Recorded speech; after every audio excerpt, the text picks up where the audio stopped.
अस्सलाम वालेकुम। अगर आप ओ लेवल के स्टूडेंट हैं, आईजीसीएसई के, जीसीएसई के या ए लेवल के, ये वीडियो आपके लिए काफ़ी मुफीद है।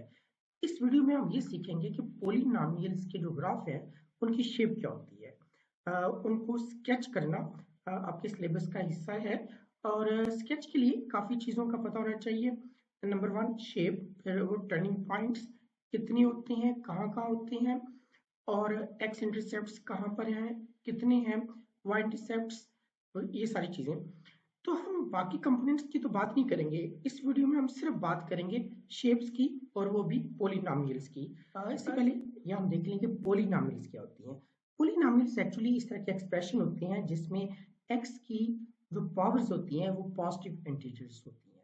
पॉलिनॉमियल के ग्राफ की जो शेप्स होती है वो दो चीज़ों पे डिपेंड करती है। नंबर वन, एक्स की हाईएस्ट पावर क्या है उस पॉलिनॉमियल में, और नंबर टू, जो एक्स की हाईएस्ट पावर है उसका कोफिशिएंट क्या है उस वेरिएबल का। इनके जो लीडिंग कोफिशिएंट है पॉलिनॉमियल का जो लीडिंग कोफिशिएंट है वो क्या है, वो पॉजिटिव है कि नेगेटिव है। तो ये दो चीज़ों पे जो शेप है वो डिपेंड करती है। पॉलिनॉमियल के ग्राफ की जो शेप्स है उसके लिए दो बेसिक रूल्स हैं।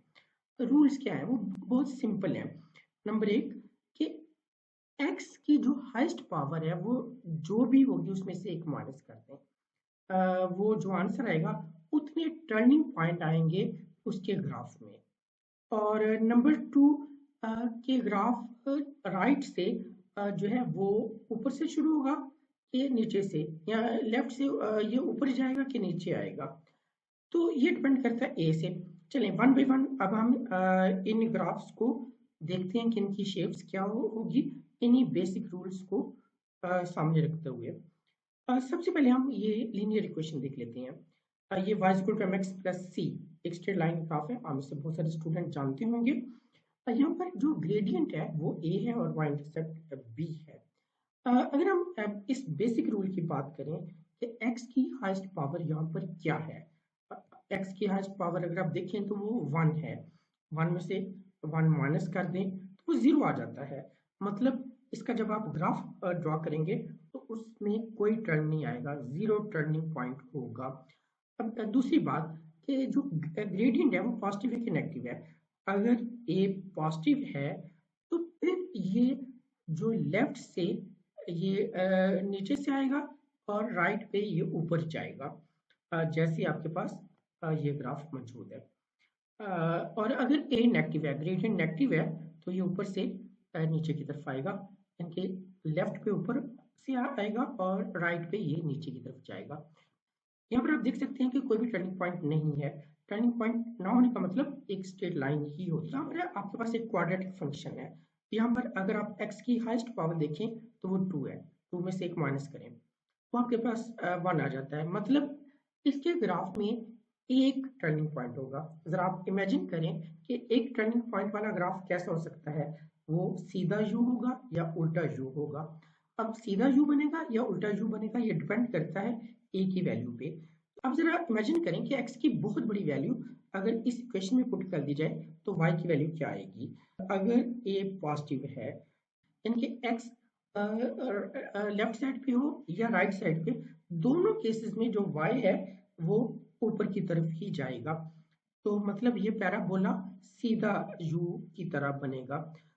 इसका जो बिहेवियर है ग्राफ का वो आप यहाँ पर देख सकते हैं। एक्स अगर इन्फिनिटी को अप्रोच करता है तो वाई भी इन्फिनिटी, एक्स माइनस इन्फिनिटी है तो वाई भी पॉजिटिव इन्फिनिटी।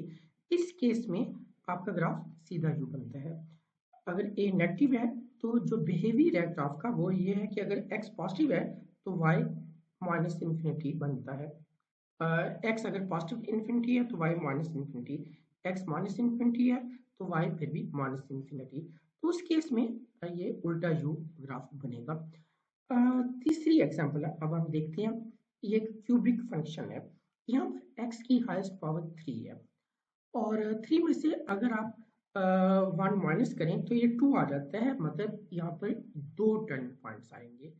और यहाँ पर अगर आप x का बिहेवियर चेक करें तो x इन्फिनिटी होगा तो y भी positive infinity, x minus infinity है तो y भी minus infinity, X minus infinity, इनके नेगेटिव साइड पे ही ग्राफ नीचे जा रहा है, एक्स पॉजिटिव इन्फिनिटी, वाई भी इन्फिनिटी, मतलब राइट साइड पे ये ग्राफ ऊपर जा रहा है। तो इस केस में आपने इन बातों को याद रखना है। और दो टर्निंग पॉइंट, इस केस में जब आप इसको स्केच करेंगे तो दो टर्निंग पॉइंट्स के साथ इसकी शेप कुछ यूं बनेगी, ये सीधा एन है, तो एन शेप बनती है। अगर ए नेगेटिव हो तो आप कह लें कि ये उल्टा एन बनेगा कुछ इस तरह से। अब अगर हम बात करें क्वाड्रेटिक इक्वेशन की जिसमें x की हाईएस्ट पावर 4 है, अगर इस 4 में से एक माइनस करेंगे तो 3 आता है, यानी कि 3 टर्निंग पॉइंट्स होने चाहिए इसके ग्राफ में। और अब बिहेवियर अगर आप चेक कर सकते हैं कि माइनस इन्फिनिटी पे x की वैल्यू अगर माइनस इन्फिनिटी हो तो y क्या होगा, पॉजिटिव इन्फिनिटी हो तो y क्या होगा। इन सारी बातों को ध्यान में रखते हुए कि तीन टर्निंग पॉइंट का जरा आप इमेजिन करें शेप कैसी हो सकती है। तीन टर्निंग पॉइंट अगर आप देखें तो वो एक डब्ल्यू शेप बन रही होती है या फिर एम शेप बनेगी। तो अगर ए पॉजिटिव है तो आप देख सकते हैं कि ये डब्ल्यू शेप का ग्राफ बनेगा, और अगर ए नेगेटिव है तो ये एम शेप का ग्राफ बनेगा। पावर जो है वो 5 है कि किसी पोलिनोमियल में, तो उसकी शेप कैसी होगी, जाहिर है कि इसमें 4 माइनस 1 4 टर्निंग पॉइंट्स होने चाहिए। ए पॉजिटिव है तो आपके पास जो है वो ग्राफ की शेप कुछ यूं हो सकती है 4 टर्निंग पॉइंट्स के साथ, और अगर ए नेगेटिव है तो 4 टर्निंग पॉइंट्स के साथ उसकी शेप कुछ यूं हो सकती है। इसके एंड पॉइंट्स का क्या रखना है, राइट साइड पे ये ग्राफ ऊपर जा रहा है कि नीचे आ रहा है, लेफ्ट साइड पे ऊपर जा रहा है कि नीचे आ रहा है, तो ये डिपेंड करता है लीडिंग कोफिशिएंट यानी कि ए की वैल्यू पे। ये x की पावर 5 आमतौर पे ये एग्जाम में नहीं आता और ना ही सिलेबस का हिस्सा है। x4 तक सिलेबस में ग्राफ स्केच करना वो पूछे जा सकते हैं और उनकी शेप्स काफ़ी ज़्यादा इंपॉर्टेंट है। ये मुख्तलिफ टॉपिक्स में ये स्केचिंग मिक्स होके भी आ जाती है। इस वीडियो में हमने पॉलिनॉमियल ग्राफ की शेप्स को देखा है कि वो किस तरह की बनेंगी। हमने इन पॉलिनॉमियल के ग्राफ की जो एक्स इंटरसेप्ट है, वाई इंटरसेप्ट है या टर्निंग पॉइंट्स हैं वो कैसे मालूम करते हैं वो हमने अभी नहीं उनकी बात की। उसके लिए अलग से वीडियोस आप देख सकते हैं। मुझे उम्मीद है कि ये वीडियो आपको काफ़ी मुफीद लगी होगी। कोई भी बात आपको पूछनी हो तो आप नीचे कमेंट्स में लिख सकते हैं। ओके, अल्लाह हाफिज़।